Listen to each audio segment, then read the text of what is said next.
Hi friends, my name is Kanaya Patel and in this video we'll study chapter number 1 Indian economy on the eve of independence. This is economics chapter number 1 of class 11th. दोस्तों मेरा नाम कन्हैया पटेल है। इस video में हम पहला part करेंगे Indian economy on the eve of independence. ये 11वीं कक्षा की इकोनॉमिक्स का पहला चैप्टर है। We will be doing part 1 in this video. इस वीडियो में हम पहला हिस्सा इस चैप्टर का करेंगे।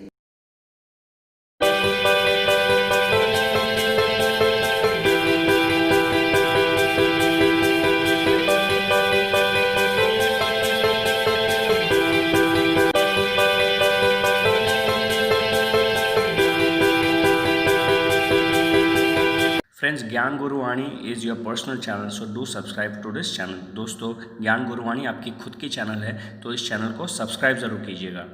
Do share and like this video. इस वीडियो को शेयर और लाइक ज़रूर कीजिएगा। If you have any questions do leave a comment for me. अगर आपको कुछ प्रश्न है तो मुझे कमेंट बॉक्स में कमेंट ज़रूर छोड़िएगा। बेल आइकन को भी टर्न ऑन कीजिएगा फ्यूचर अपडेट्स के लिए। Do turn on the bell icon for future updates. Friends, before I give an introduction for this chapter, I'd like to tell you something about economics and my experience with economics. There are students and teachers who believe that economics is one of the most boring subjects, while I don't agree to it to a great extent. Because I think this is the most interesting subject and it can be explained to any student who has the ability and perception or his prior wish to learn economics. So I think I should put across to you to tell that the student, if you have the appetite to digest this chapter or digest this subject, I shall be the most experienced teacher to explain you this. दोस्तों, economics chapter और इस chapter के introduction देने से पहले मैं कुछ चीज़ें अपने बारे में बताना चाहूँगा। बहुत टीचर्स और स्टूडेंट्स का ये मानना है कि इकोनॉमिक्स बहुत बोरिंग सब्जेक्ट है, जिस बात को मैं एग्री नहीं करता हूँ। मैं बहुत ही एक्सपीरियंस टीचर हूँ, खास करके इकोनॉमिक्स के सब्जेक्ट में। तो मेरी आपसे रिक्वेस्ट है कि बहुत आसानी से और अपनी रुचि बनाइए इस सब्जेक्ट को सुनने के लिए, इस चैप्टर को सुनने के लिए। हो सकेगा उतने अनुभव से मैं आसानी से आपको ये चैप्टर एक्सप्लेन करूँगा और ये पूरा सब्जेक्ट एक्सप्लेन करूँगा। मेरी सिर्फ आपसे यही गुजारिश है, शांति से इसको सुनिएगा। Friends, this chapter is going to explain us what was the condition of our economy during the time of independence or till the day we got independence. So it will explain us what exactly happened prior to the independence, what exactly was the situation of our economy when the Britishers were here and what had they given us while they left. दोस्तों, इस chapter में हम जानेंगे कि हमारे अर्थतंत्र की हालत क्या थी जब ब्रिटिशर्स हमको छोड़ के गए। आज़ादी के टाइम पर हमारी हालत क्या थी, आज़ादी के पहले जब ब्रिटिशर्स यहाँ आए उस वक्त हमारे देश का हालत क्या था और किस स्थिति में हमको छोड़ के गए और हमारे लिए विरासत में क्या कुछ छोड़ के गए, ये हम इस चैप्टर में सीखेंगे। After studying this chapter, the learners will become familiar with the state of Indian economy in 1947, the year of India's independence. इस चैप्टर को पढ़ने के बाद हर पढ़ने वाले स्टूडेंट को ये क्लियर हो जाएगा कि भारत के अर्थतंत्र की हालत 1947 में कैसी थी, जिस दिन हमको आज़ादी मिली थी। Understand the factors that led to the underdevelopment and stagnation of the Indian economy. क्या कारणवश हमारे देश की ये डेवलपमेंट नहीं हुआ, अंडर डेवलप्ड हुआ और उसमें कोई भी हलन चलन इकोनॉमी में क्यों नहीं थी, ये हम सीखेंगे। Victor Alexander Bruce, the Viceroy of British India in 1894, once said, "India is a pivot of our empire. If the empire loses any other part of its dominions, we can survive. But if we lose India, the sun of our empire will have set." Victor Alexander Bruce, जो भारत के viceroy थे British India के 1894 में, उन्होंने कहा भारत हमारे पूरे साम्राज्य का सबसे पहला और प्रधान आधार है। अगर हमारे एम्पायर का कुछ हिस्सा कहीं से बिछड़ जाए तो ठीक है, लेकिन भारत अगर हमसे बिछड़ गया तो हमारे पूरे एम्पायर का सूर्यास्त होना शुरू हो जाएगा। The primary objective of this book Indian economic development is to familiarize you with the basic features of Indian economy and its development as it is today in the aftermath of independence. इस किताब का मुख्य आधार ये है कि आपको भारत के इतिहास का डेवलपमेंट का जो इकोनॉमी है उससे परिचित करें। भारत की इकोनॉमी के फीचर्स क्या क्या है वो बनाए, डेवलपमेंट कैसे हुआ है, आज के दिन तक किस आधार पे है और ख़ास करके इंडिपेंडेंस के बाद किस मोड़ पर आकर अभी खड़ी है, ये विस्तार से समझने की कोशिश करेंगे। However, it is equally important to know something about the country's economic past, even as you learn about its present state and future prospects. इसके बावजूद ये जानना बहुत ज़रूरी है कि भारत की या इस देश का अर्थतंत्र का इतिहास कैसा रहा है, इससे पहले कि आप उसका वर्तमान और भविष्य सुने। So, let us first look at the state of India's economy prior to the country's independence and form an idea of various considerations that shape the India's post-independence development strategy. दोस्तों, तो हम जानेंगे कि भारत के अर्थतंत्र की हालत इंडिपेंडेंस के पहले क्या थी और उसके अनुरूप हम लोग कंसिडर करेंगे कि उसके बाद क्या क्या डेवलपमेंट पे स्ट्रैटेजीज अमल में आई थी और क्या क्या कंसिडरेशन को दिमाग में रखना चाहिए।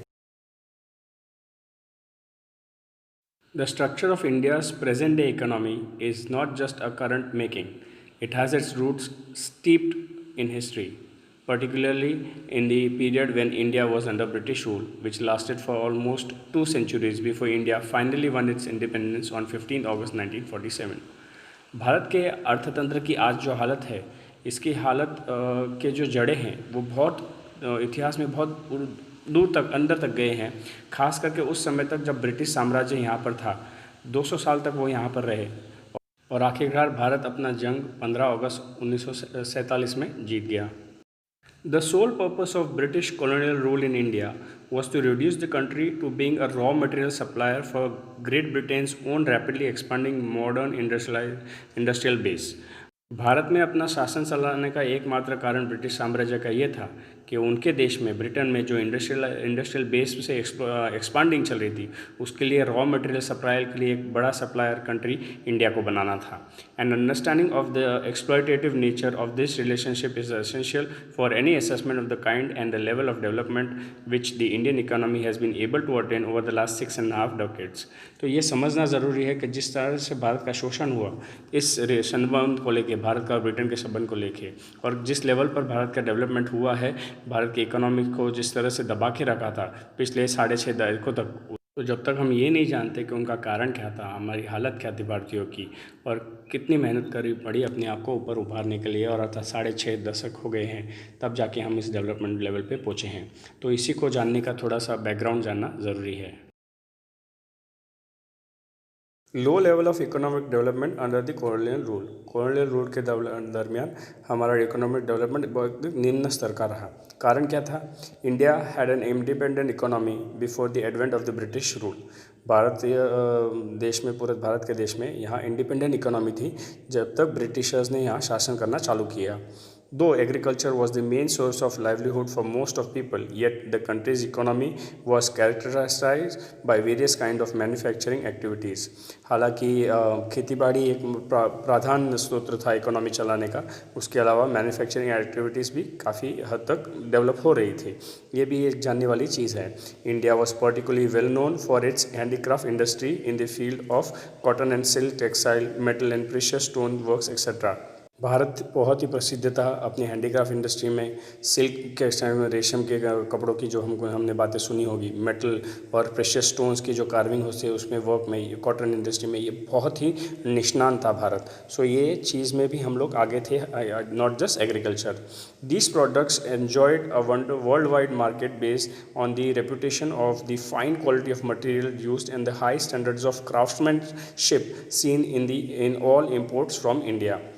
ये सारे प्रोडक्ट का एक अलग ही स्तर था पूरे वर्ल्ड में, उसका रेपुटेशन लेवल एकदम हाई था, क्वालिटी लेवल, मटेरियल लेवल बहुत ही हाई था। उसके साथ साथ जो स्किल थी, हमारे जो स्किल वर्कर्स थे, उनकी स्किल को बहुत ही महत्वपूर्ण दिया जाते थे, खास करके जब ये भारत के प्रोडक्ट्स विदेशों में इंपोर्ट किए जाते थे। There is a note for here, colonialism is a policy of a country seeking to extend or retain its authority over other people or territories, generally with the aim of economic dominance.